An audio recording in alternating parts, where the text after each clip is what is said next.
Medios en crisis. La salida de Víctor Hugo Morales de C5N alimenta aún más el debate sobre el futuro del periodismo argentino. Era previsible. Queremos que Víctor Hugo se pueda expresar, esto hace bien la República. Ahora, yo quiero que Víctor Hugo tenga voz, pero no quiero que el Estado ponga un peso. Es malo que esas voces no estén presentes porque hace a la esencia misma de la pluralidad. Es un ataque a la libertad de expresión. Como nunca queda absolutamente claro, todo el juego que ha hecho el gobierno es maquiavélico, evidente. Los que le dijeron a Víctor Hugo, mire, usted tiene que irse, son los mismos gerentes de Cristóbal López y Fabián de Sousa, quienes siguen manejando el canal en la sombra. Están dispuestos a cambiar de bando. ¿Pero a cambio de qué? Si logran ¿qué? Indulgencia para pagar la deuda fraudulenta de más de 10.000 millones de pesos. Ya se veía venir, tenía poco tiempo porque ellos nos quieren cortar todas las voces. La voz de Víctor Hugo era una de las pocas que quedaba con esa forma de analizar. Sí, una situación, por supuesto, catastrófica de empresarios muy malos como Cristóbal López. Somos solidarios con lo que pasa en la agencia DIN, hay achiques en los grandes diarios. Digamos, el periodismo está en un momento de reconversión. Esas voces son las que molestan. Ellos te cortan, no les importa nada. Tienen los medios para ellos, para que el pueblo no tenga voz. Esto es disciplinamiento. Esto es marcar claramente qué es lo que está sucediendo en la Argentina y que no les importa la obviedad con la que lo hace. ¿No está Macri detrás de esto? Pero bajo ningún punto de vista, el gobierno no tiene nada que ver con esto. Antes de pasar al análisis profundo de medios, quiero consultarte a vos, Julio, con respecto a nada más y nada menos que Víctor Hugo Morales, fuera del aire, ese 5N.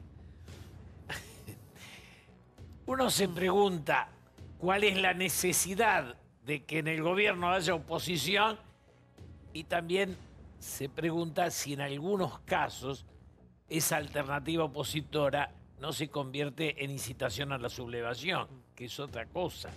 Digamos, ¿estamos de acuerdo en la democracia? ¿Coincidimos en eso? Y además, como que esa representación en los votos es discutible. Digo, ese reflejo, ¿de dónde se hizo? De una concepción del Estado donde todos los medios eran oficialistas. Es decir, la ley de medios, que nunca terminamos de discutir, era una ley para un gobierno que se iba a quedar para siempre. Porque si te asignaba al Estado un poder que si ganaba otro te destruía, ¿o no? Digo, me parece que es en esa historia es donde vos te preguntás, ¿afecta la libertad que se vaya Víctor Hugo? Yo lo pongo en duda. Ahora, digamos, este tipo de prensa no le hizo más fuerte a Cambiemos. Totalmente. Tan radicalizada. No, eso sirve para cambiar, más bien. Claro. Ellos trabajaron, digamos, cuanto más izquierdizás, más derechizás.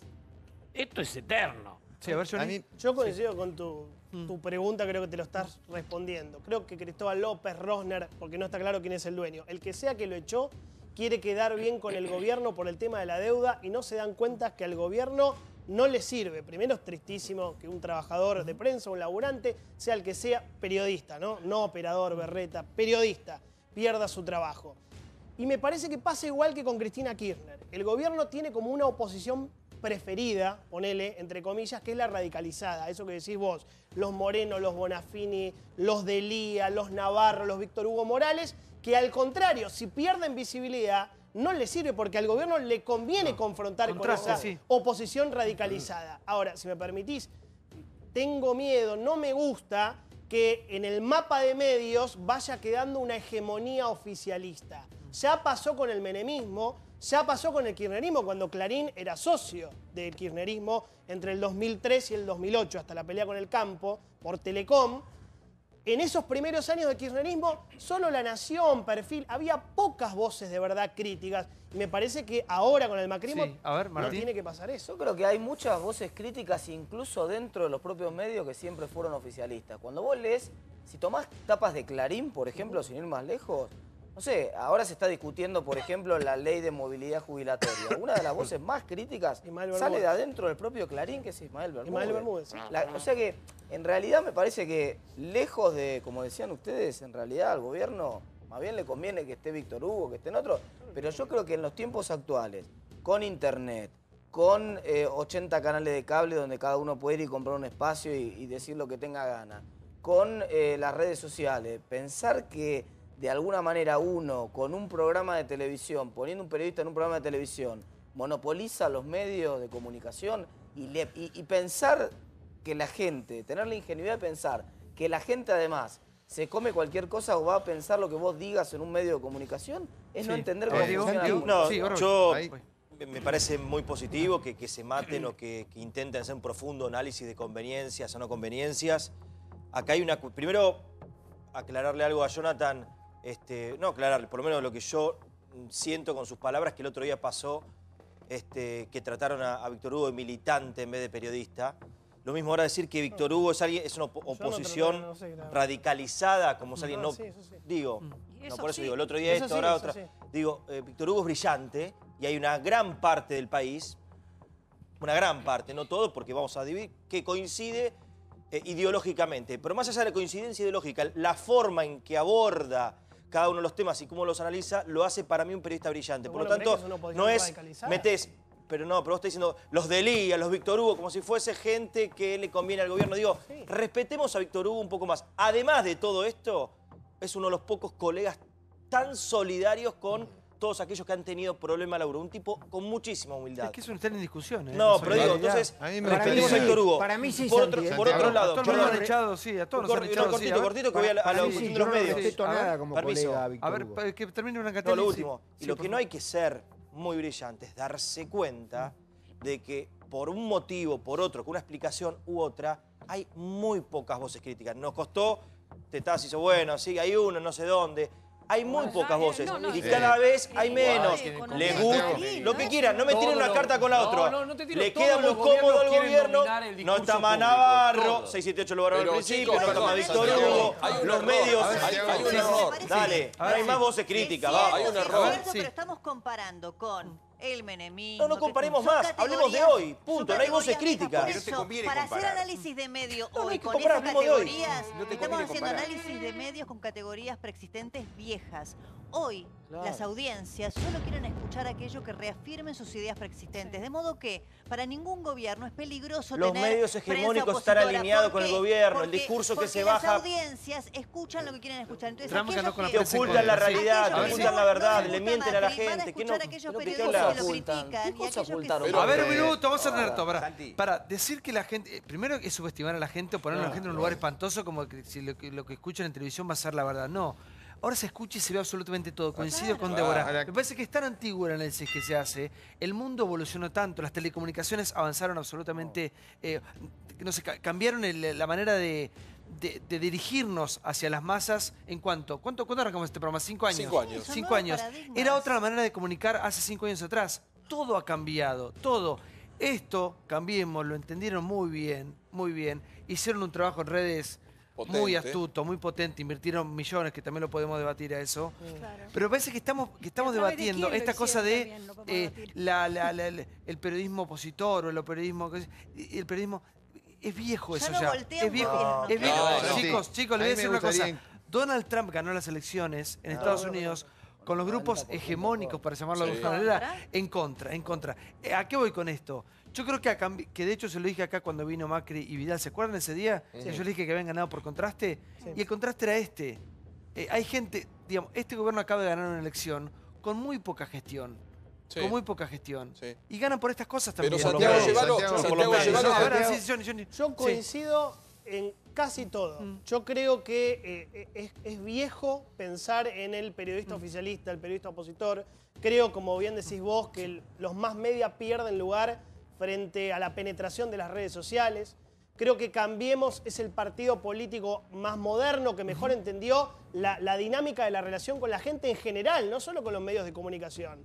En lo que ellos llaman los timbreos, que no son timbreos, es mucho más profundo, porque tienen cuadrículas que más o menos le dice dónde hay un voto posible, dónde hay un voto imposible. Es mucho más sofisticado como piensan hacer política en los últimos tiempos, ¿sí? Pero también yo soy un periodista y acá somos todos periodistas de los medios tradicionales. Eso es así. Nosotros no somos ni youtuber ni nada. Estamos en un... Y nos hicimos conocidos por los medios tradicionales. Estamos en un... Y lo que y por muchos años más lo que siga pasando en la televisión va a ser lo más trascendente. Eso es cierto. Marca el clima, marca el humor de la gente. Cierro, por favor. Yo creo que la televisión ni hoy la televisión en la Argentina sigue y seguirá teniendo mucha instalación de agenda. Entonces, yo sí creo, como Brancatelli, que dentro de la televisión, creo que en la gráfica tiene que haber más voces críticas. Bueno, pero perdón, Santiago. Ni opositora, es que ni oficialistas. Críticas sin yo le quiero hacer una pregunta a Brancatelli cuando dice eso. ¿Jonathan Viale no es un periodista súper crítico del gobierno? Bueno, él va a creer que no.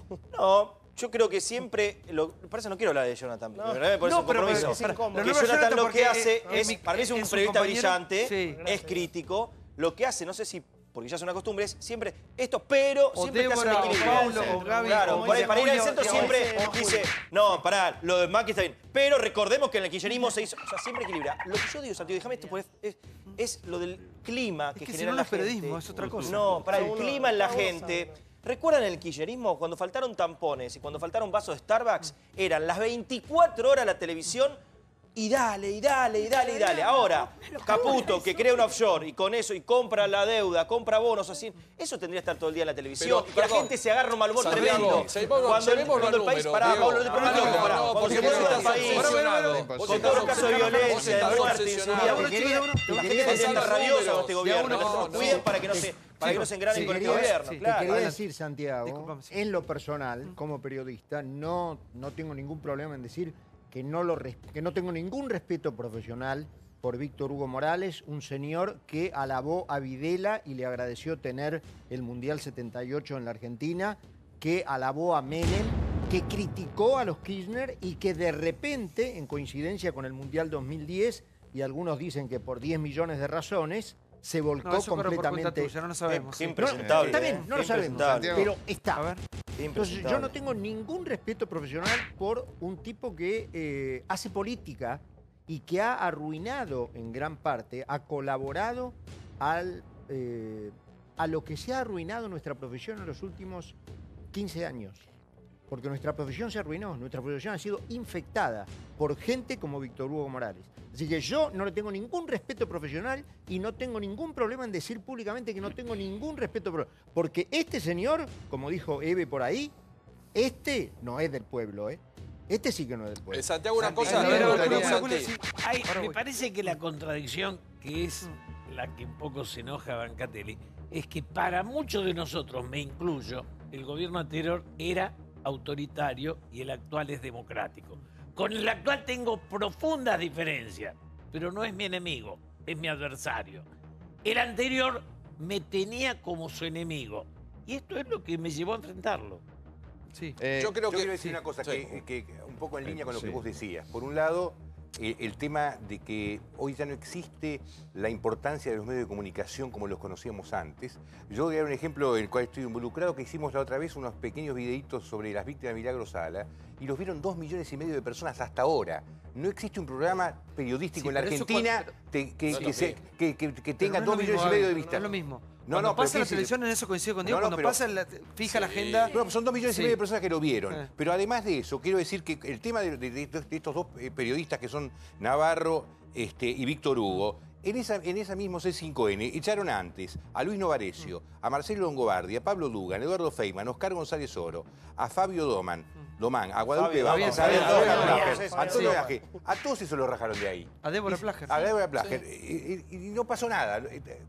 Algunos estuvimos diciendo cuando fue lo de Débora, lo de Guadalupe, pero no sé, el despelote que se armó ahora, digo, está bien. Está siempre mal que se eche gente, pero también las empresas tienen derecho a decir con quién están. ¿Por qué? ¿Quién? No, pero perdón, yo creo que hay que pasarlo en números, ¿no? Porque este fin de semana, para mí, tienen que estar y todo el mundo tiene libertad de contratar. En Radio Continental, cuando lo echan a Víctor Hugo, que les trajo un problema de rating, porque la mañana luego con los que lo sucedieron fue un espanto, había una ecuación que también hay que cumplir, que conocemos todos en los medios, que es rating con publicidad. Y no solo del Estado, tiene que venir la privada, que a veces no está de acuerdo con auspiciar a determinados periodistas por alguna cuestión ideológica. Pero hay que hacer números para no decir la verdad y caer en victimizaciones que no tienen ningún sentido.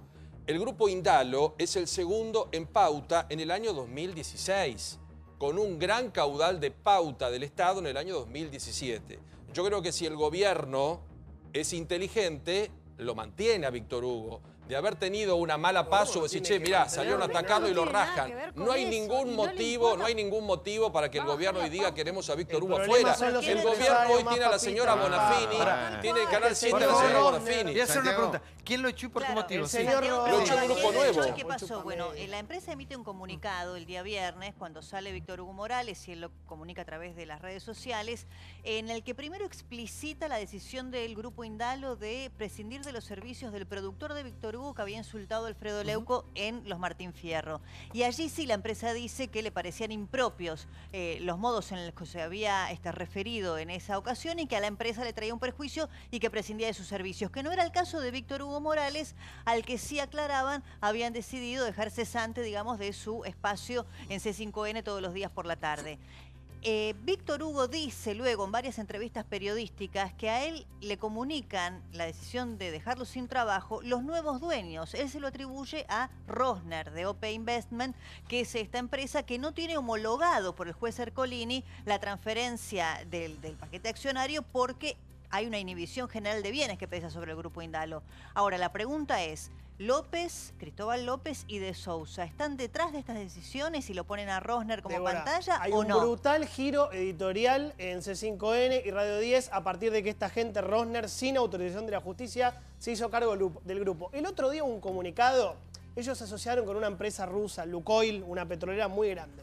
Y si ustedes leen el comunicado, claramente le chupan las medias al actual gobierno. O sea, pasan de ser ultra kirchneristas, Navarro, Víctor Hugo Silvestre, a estar más cerca de este gobierno. Dicen, la posibilidad de que Lukoil sea nuestro socio es porque cambió el clima y ahora soplan vientos nacionales buenísimos. Lo que hay es empresarios, me parece, estos que compraron, que quieren quedar bien con el gobierno de Macri porque creen que de esa manera le van a perdonar la deuda, que es un error. Tienen que hablar con el señor de la FIP, con el señor Abad. Yo termino van a ver que no es así. Capaz que no los atiende. Trayendo a la discusión un dato objetivo. Yo el día viernes estuve en Santa Fe en el festejo de los 150 años del diario La Capital.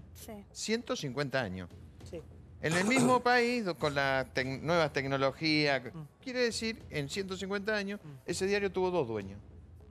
La familia que lo fundó y el actual Grupo América que lo compró.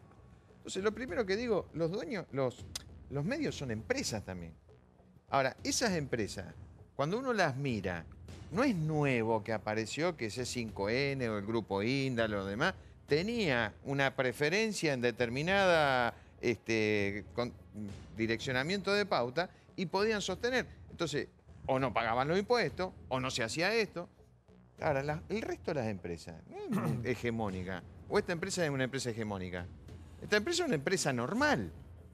Le va bien, le va mal, podrá tener más publicidad oficial, menos publicidad oficial. Ahora, no está sujeta a la pauta oficial para abrir las puertas a América. Yo los escuchaba recién y digo, hay que pensar también que adentro de las empresas estas hay graves problemas. De Sousa y Cristóbal López hace tiempo que están enfrentados y López considera que de Sousa es el culpable por haber incentivado primero la compra de Indalo y después esa línea editorial fuerte de toda su desgracia. Es decir, también la gente piensa, no nos olvidemos que Cristóbal toda la semana le anuncian que va a ir preso, es un tipo muy presionado y también a veces explota y se metieron recontra podrido con el Grupo Indalo. Los que alguna vez escuchamos por ahí cerca sabemos de eso y creo que ustedes también, y también refleja alguna pelea. Es decir, yo no digo que Rosner no sea un paracaidista, que tenga, tampoco es tan paracaidista porque trabajó para Clarín y jugaba al fútbol en las canchas de los directivos de Clarín durante la década anterior. Es decir, que no es que el tipo cayó de una palmera tampoco. Pero la realidad es que cuando uno mira también adentro hay broncas y hay peleas y hay grupos societarios que se dividen, ¿no? Vamos al próximo informe que tiene que ver con el FIFA Gate. Escándalo con el FIFA Gate, no solamente en la Argentina, sino repercusiones en el mundo entero. Mirá. Fútbol, corrupción y mafia. Arde el FIFA Gate. Los secretos que reveló Bursaco en Estados Unidos hacen tambalear al polémico sistema creado por Grondona en la AFA. Como si todo esto fuera poco, la justicia sospecha del suicidio de Jorge Delon, uno de los apuntados por el ex CEO.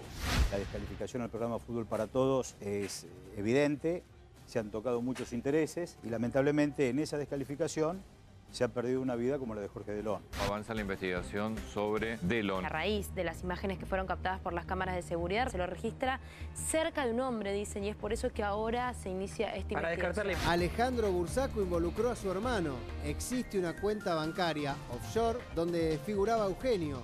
Una cosa es lo que hizo su hermano y otra cosa es Eugenio. Eugenio es un gran profesional y de ninguna manera repercute en nada lo que hizo su hermano. Eugenio Bursaco le dijo: no vuelvas a la Argentina porque la bonaerense te va a boletear. Alguien con función pública sabe que hay policías bonaerenses que te pueden liquidar en la vereda y no hace ninguna investigación, ninguna denuncia. Estaba la elección del presidente de la FIFA. Tenían que elegir entre el presidente Blatter y el príncipe. Yo llego a Zurich, vamos a comer a un lugar con todos los dirigentes latinoamericanos. A la mañana siguiente, la mitad de todos esos estaban presos. Está bien, yo creo que lo mejor que hiciste fue anular el contrato con Clarín. Ellos saben muy bien que yo tengo hasta testigos de los tipos de las motos que iban a buscar la plata negra. Les pedí que me vendieran a mí y yo a ir al testaferro y peleaba yo con ellos, porque yo sabía que no podía hacer más nada. Y el 50% que tenía TIC, que se lo vendan a AFA. La grieta se cerró en el funeral de Grondona porque ahí fueron todos. Fueron desde las grandes figuras del kirchnerismo, las grandes figuras del macrismo.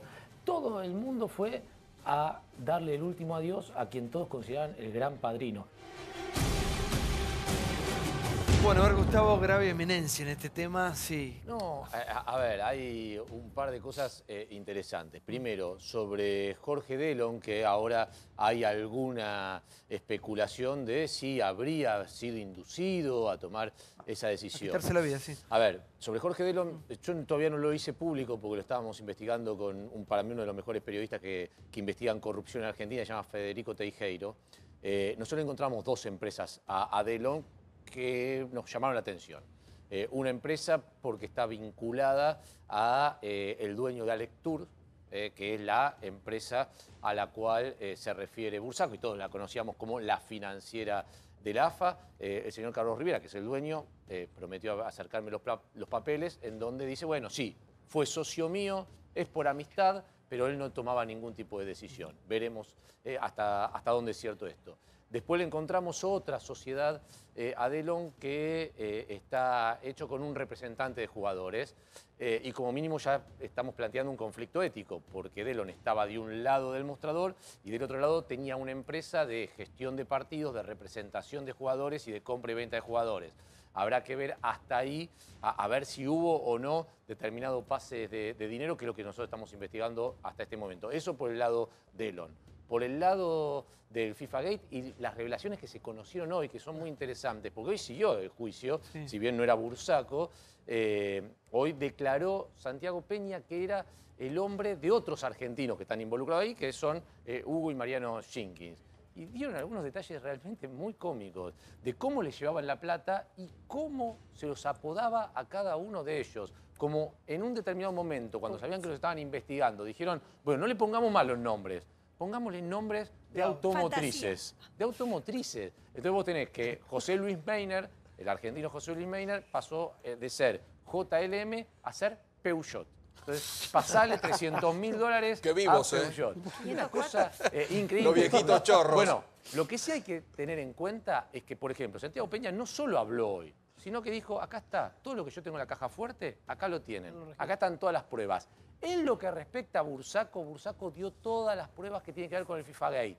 Ojo, no dio ninguna prueba de las acusaciones sobre fútbol para todos, porque ahí en Estados Unidos no se investiga. Pero perdón. Yo lo que le pido ahora al juez Rafecas es que le haga una videoconferencia. Para que pidámosle a Leandro, que tiene claro esto, ¿no? Bueno, una sola cosa más que seguramente el doctor Despuy lo podrá decir. Creo que, si yo no estoy equivocado, el único dictamen del AGN que se hizo con todas las firmas, incluyendo los representantes del peronismo, fue el desfalco del fútbol para todos. Sí, es cierto. Es cierto y es un informe lapidario y realmente que prueba las enormes irregularidades sobre uno de los programas donde estuvieron comprometidos más fondos, que acerca de 6.000 millones, por lo menos en el periodo del 9 al 11, y donde hubo irregularidades en cada uno de los vértices o de los engranajes. Y realmente la pregunta también muestra las dificultades del control en esa época. Usted sabe que ese informe, 6 meses antes, estaba en condiciones de ser aprobado. Ese informe que ustedes ven. Y se generó una situación de presiones tan fuertes de la parte de Aníbal particularmente, que había vuelto a ser jefe de gabinete, y lo que habíamos auditado era todo el tramo primero, sobre todo que incluía su gestión, que hubo tantas presiones que yo siendo minoría, lo retiraron al informe. No solamente no pidieron que no se aprobara, sino que lo pasaron a archivo. Se armó una situación de tal fuerza y tal crítica, yo lo planteé en todos los medios, etc. Y después tuvimos la suerte de que lo íbamos a plantear y que íbamos a rediscutirlo y que se tenía que aprobar, que explotó el tema en Estados Unidos, el tema de Bursaco, el pedido de extradición, etc. Y eso generó una situación tal en el colegio que pudimos aprobar ese informe que hoy es una radiografía que prueba todos los mecanismos diríamos, de corrupción internos, la forma en que se afectaron, tanto en lo que hace a cómo la AFA destinó y malversó esos fondos en el sentido de que tenían por destino sanear la situación financiera y económica de los clubes y en definitiva se transformaron en cheques que se negociaban en cuevas financieras, siguiendo el mismo procedimiento de otro de los programas que nosotros auditamos, que era el de Sueños Compartidos. Ahora, Leandro, ¿y si no hubiesen pedido la extradición de Estados Unidos, qué hubiese pasado con esto?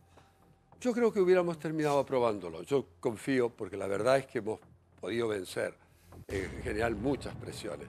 Yo recuerdo que cuando se aprobó el informe, esto le estoy hablando de documentos que están en las actas del colegio, televisadas y publicadas. Un auditor con toda dignidad, que hoy preside, era auditor en ese momento y preside la Auditoría General de la Nación, me refiero a Lamberto, dijo, yo voy a aprobar este informe, voy a pedir que se apruebe este informe. Recordó una frase de Perón y dijo, porque si tengo que optar entre el miedo y la vergüenza, prefiero prefiero no pasar vergüenza. Santi, ¿puedo hacer una preguntita sobre este favor. tema? Porque el trabajo que han hecho es impecable, son 152 hojas. Sí. El que desconfía sobre Fútbol para Todos, con leerlo se saca todas las dudas. ¿Es verdad que el único auspiciante privado, la empresa de los camiones, en algún momento cuando hicieron el recuento, encontraron camiones en Chaco que se había llevado a Capitanich? Iveco. Sí, en realidad las anomalías que presenta, una de las más marcadas, está precisamente en el hecho de que las contrataciones eran directas, siempre eran pagos, diríamos, directamente contra factura, violando todas las reglas de las contrataciones públicas del Estado. Y una de las cuestiones más misteriosas, pero más descaradas, fue el tema de Iveco. Iveco aparece como el único auspiciante privado, porque en realidad, aunque el programa tenía por propósito compensarse y pagarse con la publicidad privada que se contrataría, no se hizo nunca, se lo transformó en un instrumento de propaganda del gobierno, pero al mismo tiempo el único llegó con pago en especies, en contratación directa, y cuando nosotros queríamos verificar decíamos, pero ¿por qué? Dice, aparecía como que habían pagado el equivalente a 7 millones. 7 millones, 42 camiones, furgones, etcétera. Y después veíamos al año siguiente 24 y no entendíamos muy bien cuál era el equivalente. Hicimos un estudio, y esto es interesante ver cómo la auditoría, de lo que en principio tendría que recibir según los costos de la publicidad. Y veíamos que cobraba, en este caso, lo que había pagado en especie, era mucho menos, el 70% de lo que realmente valía. Por ejemplo, contratábamos una acreditación de 7 millones cuando en realidad el costo en publicidad medido en términos de costos eran, por ejemplo, 30 millones. El sponsor era Iveco, ¿no? Claro, los camiones. Bueno, el sponsor oficial único, porque en definitiva fue el único, y lo peor es que no se podía detectar dónde estaban los camiones. Y yo les confieso que a mí me sorprendió, funcionario, ya en la época donde Aníbal Fernández vuelve a ser nuevamente jefe de gabinete, me dice, después no insista con el tema de los camiones.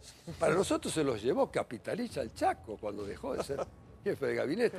La verdad que no son anécdotas, son dramáticas. Perdón, ¿cuántos camiones revelaciones eran? de una situación y un manejo ¿Cuántos camiones eran? ¿Cuántos camiones eran? Sí, sí, sí. ¿Cuántos camiones? La verdad que es difícil de contarlo. Yo, la verdad que estamos hablando de 50 camiones. No puedo decir. Sé que nosotros presentamos esta auditoría y sé que se estaba haciendo una investigación específica sobre este tema de parte de Servini de Cubría, donde está el juicio originario, que fue por una denuncia de Ocaña. Gracias Leandro. Gracias Julio por haber venido, como siempre un placer escucharte. Qué bárbaro, Julio. Hay una pregunta que urge al peronismo hace un tiempo. ¿Quién tiene el huevo podrido? Huevo podrido, con cacahuate y pelusa del ombligo. Pero lo que comenzó como un juego ha dejado de serlo después de 2 derrotas electorales consecutivas. ¿Quién hará resurgir al peronismo? Declaraciones de Miguel Ángel Pichetto a Diario Clarín. No vamos a compartir el bloque con la expresidenta que fue elegida por Unidad Ciudadana y por fuera del Partido Justicialista. Cristina Kirchner en Tucumán. Entre gritos de vamos a volver y devolver la plata.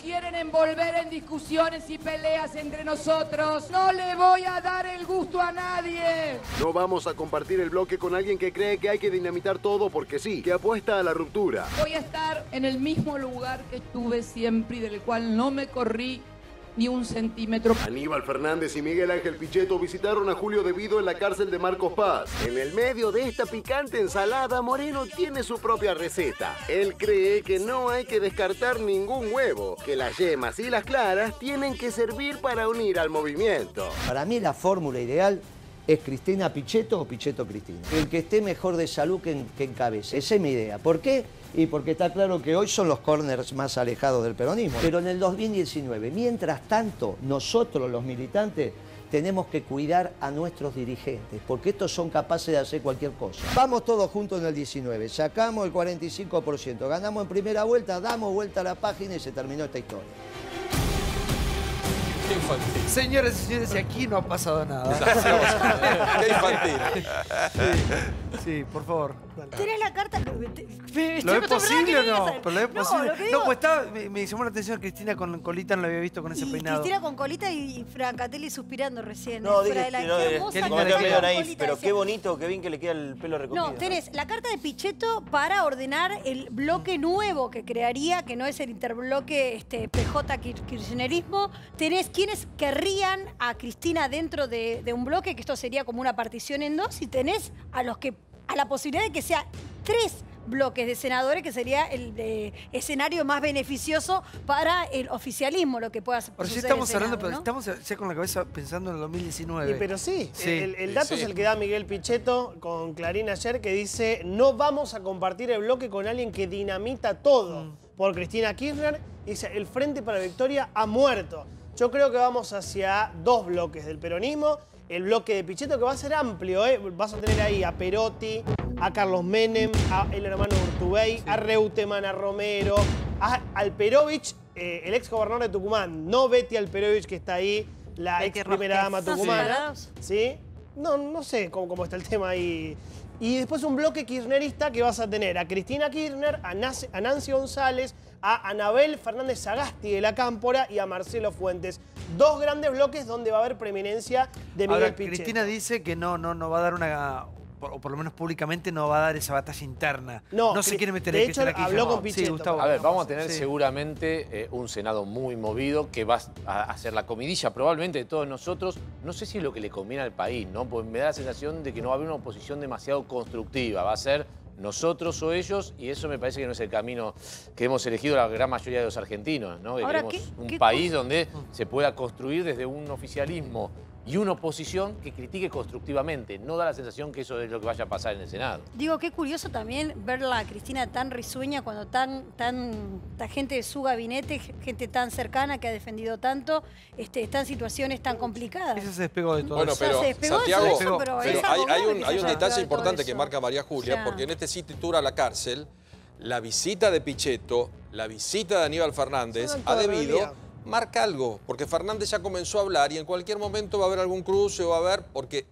tiene que haber como mínimo una cuota de responsabilidad del lugar que vos estás. Lo que pasa es que Cristina, hasta ahora todos desistieron de las ideas preexistentes respecto de que si Cristina, los fueros, las causas de corrupción, Graciela Ocaña había dicho que había que buscar algún modo de impedir que ingrese a la Cámara si tenía tantas causas pendientes. La propia Margarita Stolbizer ya dijeron que no.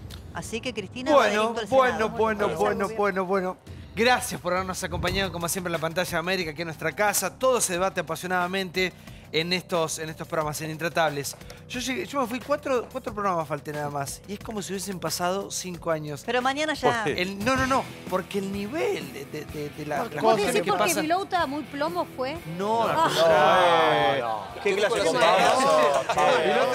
No, digo porque la cantidad de cosas que pasan, pero obviamente nos quedamos todos expectantes de que llegue esta buena noticia que todos estamos esperando, ¿no?